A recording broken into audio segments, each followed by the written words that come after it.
Hey everybody and welcome! Today we are diving deep into a skill that can make your arguments not just strong, but, well, practically bulletproof. We're talking about the art of the counter-argument. So let me ask you something.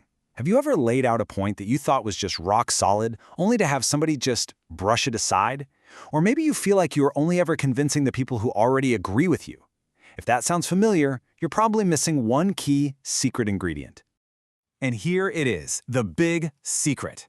The most powerful, the most persuasive arguments, they don't run away from the opposition. No, they do the exact opposite. They invite their rivals right up on stage, they shine a huge spotlight on them, and they deal with them head-on. Honestly, it's a total power move. Now you'd think that bringing up the other side's points would weaken your case, right? But what's so fascinating is that it actually does the opposite. It makes your own argument stronger. You're basically showing your audience, hey, I've done my homework, I've looked at all the angles, and guess what? My conclusion still holds up. That simple act builds a massive amount of trust and credibility. And the best part is, this isn't some kind of mysterious art form you have to be born with. Not at all. It's more like a science. There's a clear, 5-step blueprint, a formula, really, that you can use every single time to turn what seems like a weakness into your argument's biggest strength. So, here's the game plan. It's pretty straightforward. First, you introduce the other side's view. Then, you back it up using their evidence. After that, you make the pivot and refute their point. Then, you back up your own refutation with your evidence. And finally, you bring it all home, connecting it right back to your main thesis. It's simple, it's elegant, and believe me, it is incredibly effective. Okay, so, step 1. The single most important thing here is to play fair. You have to introduce the opposing view without any kind of sarcasm or twisting their words. You just start with a simple, neutral transition, something like, some critics argue that, or, on the other hand, some believe. This tells your reader right away that you're going to engage with another viewpoint honestly. Next up, you prove you're not just making things up. This is where you avoid building what they call a straw man. You use a primary source, a direct quote, some data from the opposition themselves. This is huge because it shows you've actually taken the time to listen and understand their position. And that makes your takedown of it, well, that much more convincing. And here comes the pivot.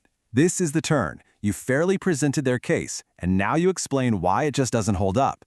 Maybe their evidence is totally out of date, or maybe their whole argument is built on a shaky assumption. The key is, you're not just yelling, you're wrong. You're calmly and logically explaining why their argument is flawed. Okay, now it's time to land the knockout punch.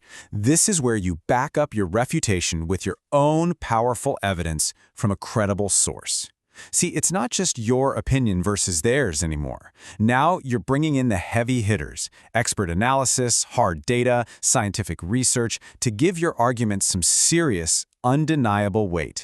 And finally, you bring it all together. You do a quick wrap-up explaining why your position is stronger after considering the opposition, and, this is critical, you show how this whole back and forth actually reinforces the main point of your entire paper. It's the mic drop moment that leaves your reader completely on your side. All right, that's the theory. But theory is one thing. Let's see what this 5-step blueprint actually looks like in practice. We're going to break down a real-world example piece by piece, and you'll see just how smoothly it all flows together. Okay, look how cleanly this starts. The phrase, some critics argue that, is the perfect neutral setup. It presents the opposing viewpoint, that green energy is just too expensive, in a really fair way, with zero loaded language. That's step 1. Done perfectly. And bam, step 2. Here's the primary source. By quoting a report directly from an organization on the other side of the issue, the writer proves they're arguing in good faith. They're literally using the opposition's own words. You can't get much fairer than that. And there it is, that all-important pivot. The word however is our signal that the argument is about to shift.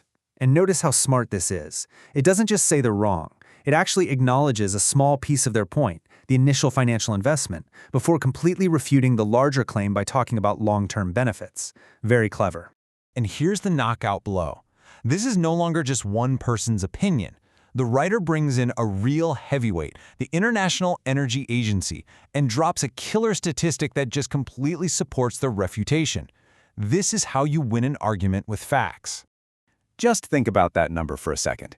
An 82% drop in the cost of solar energy in just 10 years. A single hard number like this does more work than a whole page of flowery language. It's concrete, it's powerful, and it totally demolishes the idea that renewables are just too expensive. And to finish it off, the conclusion. See how it wraps everything up so neatly?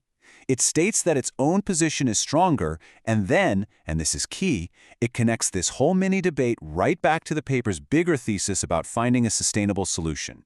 It's the perfect landing.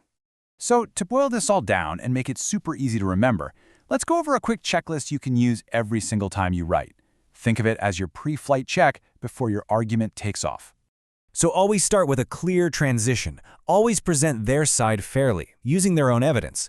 Then refute their points with solid logic. Back up your side with strong secondary evidence. And always tie it all back to your main thesis.